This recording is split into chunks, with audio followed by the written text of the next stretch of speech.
Today, I just wanted to take a real quick moment to point out a few things concerning Kamala Harris's announcement of the $1.9 billion migrant fund that she put together. So what I want to do is start with this article right here from WION News titled, U.S. Vice President Kamala Harris announces $3.2 billion migrant fund for Central American countries, and then we'll move over to this New York Post article titled, Harris announces $1.9 billion more for Central America as caravan heads for border. U.S. President Kamala Harris announced on Tuesday a fresh $1.9 billion in private sector funding aimed at boosting jobs in hopes of reducing migration from Central America. The announcement was made at the Latin American Summit in Los Angeles. Tackling root causes of rising migration to the U.S. has become top priority for U.S. President Joe Biden, and the task has been handed to Harris. At Latin America Summit in Los Angeles, Harris's unveiling of $1.9 billion in business commitments comes a day before President Biden is due to be present. The fresh funding is in addition to the $1.2 billion announced last year. Now, here's the important part. The funding is aimed at creating economic opportunities in the impoverished so-called Northern Triangle of El Salvador, Guatemala, and Honduras. A White House statement said that the investments aim to provide hope for people in the region to build safe and prosperous lives at home. So Biden and Harris has the money to invest in root causes to issues that plague Central America, but they don't have the money to address root causes to issues that plague the black community. And not only does Biden not have the money, but apparently it's unconstitutional as well, because you just can't focus on black people. You just can't focus on the black community, That's unconstitutional. And I can see it already in the comment section now. Yeah, but. It's funny how there's always an excuse for why Biden and Harris can shell out legislation and cash for every other group and or country, but when it comes to the black community, here comes the excuses. Here comes the yeah buts. Yeah, but what you don't understand is that this money isn't coming from the U.S. federal budget. It's coming from private corporations in connection to the U.S. government. That's what you're not understanding.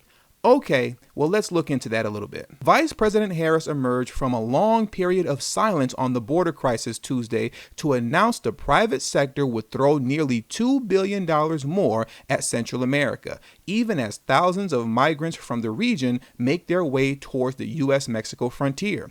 The White House framed the $1.9 billion investment plan as the latest attempt to tackle what it calls root causes of mass economic migration to the U.S. I find that wording very interesting, by the way. Root causes of mass economic migration?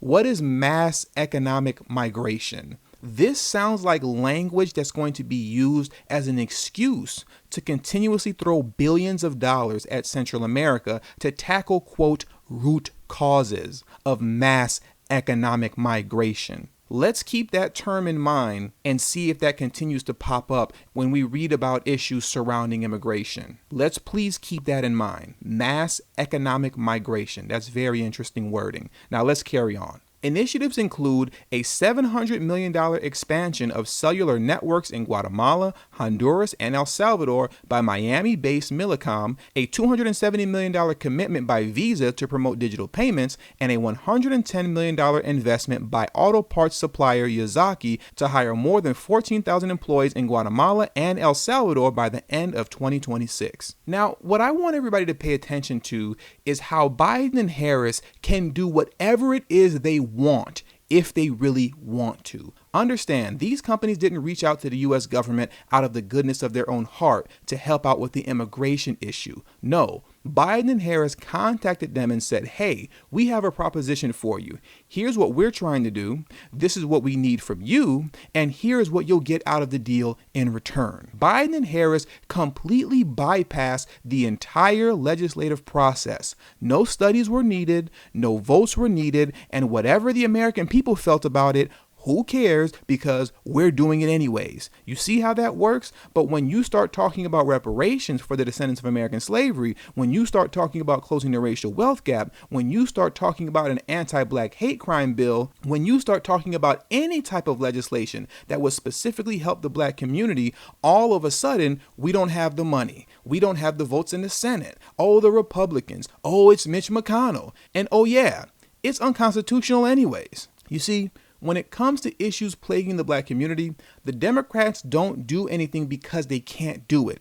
It's because they don't want to. Their votes depend upon your pain and the hope of one day alleviating you from it. I repeat, their votes depend upon your pain and the hopes of one day alleviating you from it. It's kind of like a person riding a horse while dangling a carrot in front of it so the horse can move. The Democrats are the person and the black community is the horse, chasing a carrot that it'll never catch. At least, not until you knock the person off your back that's riding you. But until then, you're just perpetually voting Democrat election after election after election while nothing changes. And as a matter of fact, things are actually getting worse for the black community. So the question is, are you going to keep letting the Democrats ride you while dangling a carrot in front of your face? Or are you going to finally knock them off your backs this midterm and in 2024? I want to be very clear right now, okay?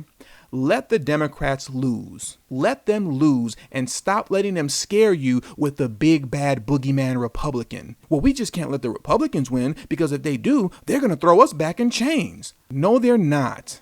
No one's throwing you back in chains. No one's bringing back Jim Crow. For as long as you've been living election after election, sometimes Republicans win and sometimes the Democrats win. And regardless of who wins, your life doesn't change at all, and you know it. So if the Democrats are who they say they are, then make them prove it and let them lose so that they can see you're not playing around. Or you can keep chasing the carrot.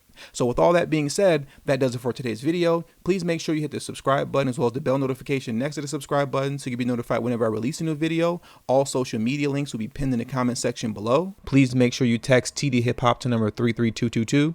That's tdhiphop to number 33222. That way you'll get a direct text notification whenever I release a new video, but it also serves as a protection plan for myself in case YouTube ever gives this channel the axe. I'll be able to send you a direct link to where you can find me next. And last but not least, for those of you who have a love and appreciation for the work that I put in on this channel, the number one way you can show your support is through Patreon. For only $3 a month, that will help put me in position to take TD Hip Hop Media off of YouTube. Remember, the goal is not to grow big on YouTube, but to grow independent of YouTube. And for those who have issues with joining Patreon, you could also hit the join button that's next to the subscribe button, and that way you can become an official channel member for as little as $3 a month as well. And lastly, if you have not already, please make sure you join the emailing list. There is no way that I can go independent of YouTube if I cannot take the audience with me. And the link to that will be pinned in the comment section as well. Thank you for your time, and until the next video, peace.